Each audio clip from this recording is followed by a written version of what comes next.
Shashank, welcome to the show. Uh, let's understand. Give us a walkthrough about on your project, the renal project.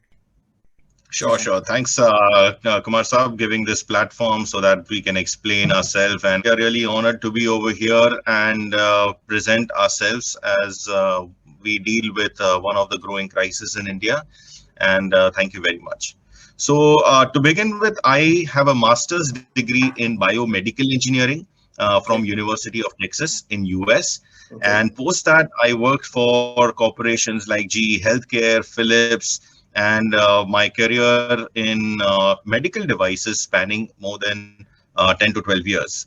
In my last job, between 2013 and 2018, I was based in Delhi, and I was handling the Asia Pacific region for kidney care products for a very good company called Baxter.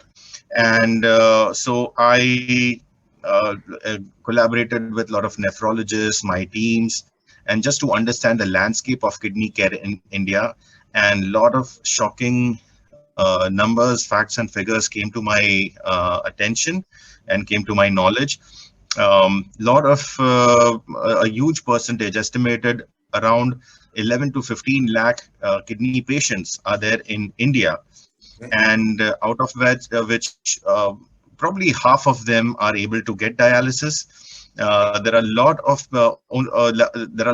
data that says that only 25 to 30% get kidney care, and these are the identified patients. The ones which are not identified, there is really no systematic study that is done in India. So it's a huge problem, a huge crisis that is growing day by day because of diabetes and hypertension. A lot of kidney failures are coming day by day, and we will never know about it. Correct. I think India, by and large, I think culturally we have this issue of not attending to the medical issues unless it comes to your neck. Whether Correct. it is Correct. corona, whether it is any of the diseases, And Right. though we have been independent for the past say 70 plus years now, we are still lagging in terms of, though of course there are a lot of progress has been, there is a lot of progress that has been made. But I think the problems like kidney still remain largely unattended. Correct. And also one fact is that for example, Bollywood. If that's very popular, that, and we've seen across 70s and 2000s that the hero or hero's mom has cancer, or blood cancer or brain tumor. So these are the very much in the forefront and people know about it. But kidney care is something that it's not have been in popular out there. Now dialysis is a lifeline for kidney patients. Yes. The blood does not get purified. The urea and the creatinine in the fluid accumulates in the body, and instead of 7 liters of blood, which the heart is made to pump, now the entire system is pumping 9 to 10 liters of fluid. So immediately it is a death sentence. Yes. And it is a procedure called dialysis, which actually filters and takes out the fluid and the urea and the toxins and the creatinine out of the body, and essentially gives the kidney patient few more days of life. But is it a lifelong? Is it lifelong treatment? Dialysis, one has to be on it lifelong. Right. So once it is a chronic kidney disease, it is called CKD, and it has got 1 to 5 stages. So once it's the patient is in a CKD, chronic kidney disease, it is pretty much that there will be a therapy that is required lifelong. Okay. Because the kidneys are not functioning, and it is called a renal replacement therapy. So the function of the kidneys, since the kidneys are not functioning, has to be done externally with a procedure called dialysis. The only other option is a kidney transplant, which happens only in 3 to 5% of the total cases, even in developed countries. And it also has complications, and also it is unaffordable to the masses. Yes. So dialysis literally is the lifeline for kidney patients, and for 15 lakh to 18 lakh patients out there in India, dialysis is a huge requirement and a repetitive requirement. every 2 days, every 3 days, the patient has to go take a 4-hour dialysis therapy so that he can survive some more. After 3 days, again he has to come, which takes a toll on his socio-economic structure. He Yeah. cannot do a job most of the times.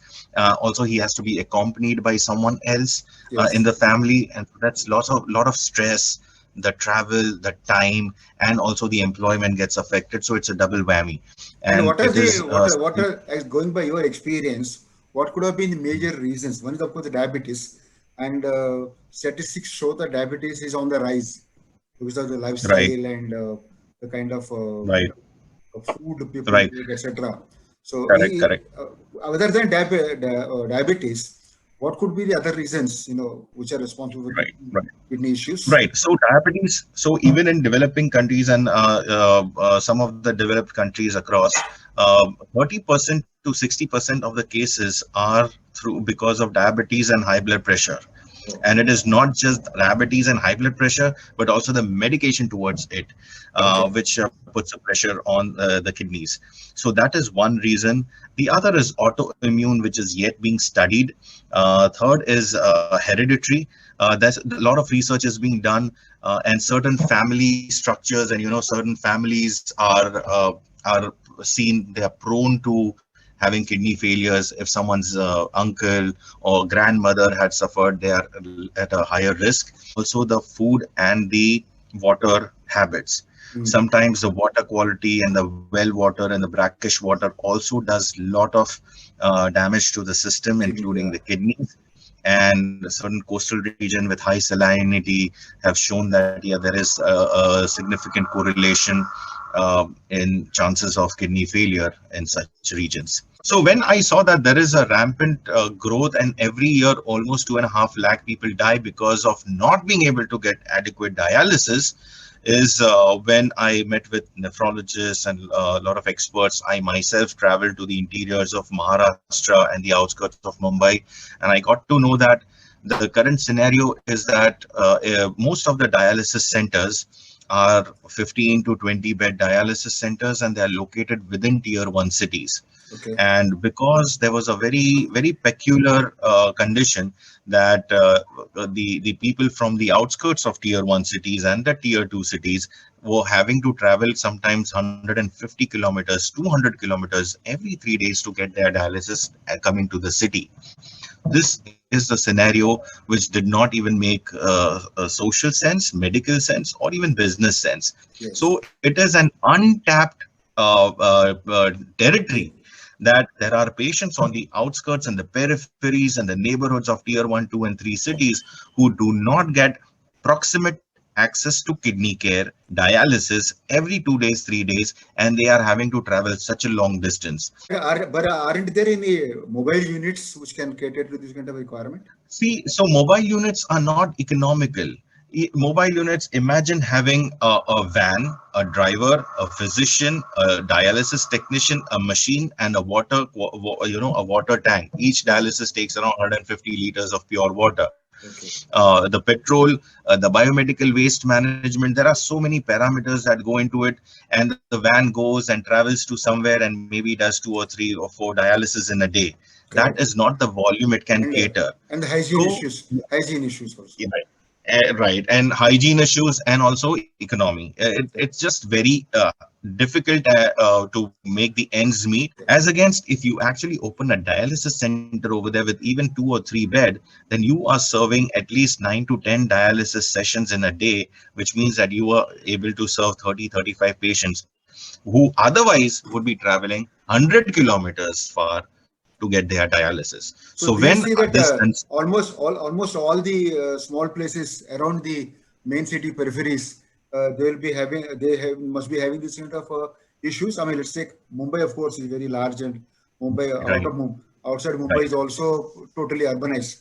So take place like some place like Satara, or say a Surat or a Baroda. Yeah, correct, those kind correct. of places in the peripheries.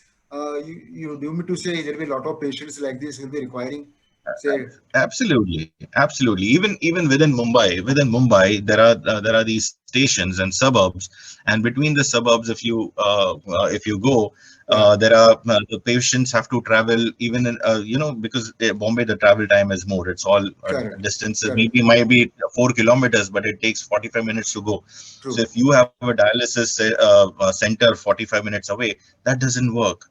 You need a dialysis center which is very close to home. It is like just a neighborhood, like a kirana. That is the ideal state, and Oh, then people will be served better, that is the because requirement. dialysis, that That is is the the requirement. requirement. Right, exactly. Because the dialysis patients have a little fistula on their hand. They are weak, they are stressed, they are depressed, and you can't tell them to go 10 kilometers. Let's say 10, just 10 kilometers. Forget about 100 kilometers, which is really the scenario in India today. But even 10 kilometers, how can you expect this person who most probably is above 65 to travel 10 kilometers every 2 days just for dialysis and to survive? People give up on the treatment, people get infection, and there are so many mortalities just because of the proximate availability of dialysis. So the number one thing I found out Yeah.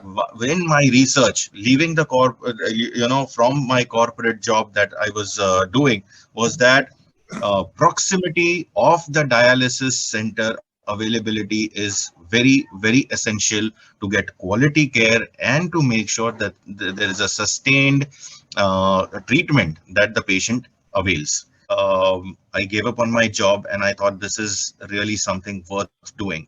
So I started with one dialysis center in the northern suburb of Mumbai, and it kicked off very well. It was an instant success Where was because that? Where we was where? collaborate with Where was that? Borivali. Lot of 90% of the healthcare happens in those neighborhood 35, 40, 50 bed neighborhood hospitals and nursing homes. That's where Yes, people are like, okay, I know the doctor over there. They go and get admitted. We yes. collaborate with these 35, 50 bed Bed hospital. hospitals who are in the outskirts and the peripheries and even the suburbs, and they are very happy. The hospital knows that there is a revenue sharing. They have a space of 200 square feet, and we do not. Our model is not that we want to open a 15 to 20 bed big dialysis center. Even if there is a space for 2 beds, we will install those 2 beds, start treating the patients, and all the patient population around will now not have to go 100 kilometers, and they get a treatment approximate in their neighborhood hospital. Okay. So today, we starting with one center. In 1.5 years, we have 21 centers in Mumbai, Pune, Thane, Nasik region, and Okay. the hospitals are very willing to collaborate. And we do not have a business development or a sales team either. It's just organic. People by word of mouth, they feel that okay, we can also open a dialysis offering at our hospital. So today, the Renal Project is a dialysis management expert. We are just one phone call away, and now because of us, even a orthopedic doctor who's a Hmm. bone doctor, right? Yeah, An yeah. orthopedic doctor with his 35-bed nursing home is now enabled to have dialysis as one of the offering, and he can serve the growing kidney care population around him.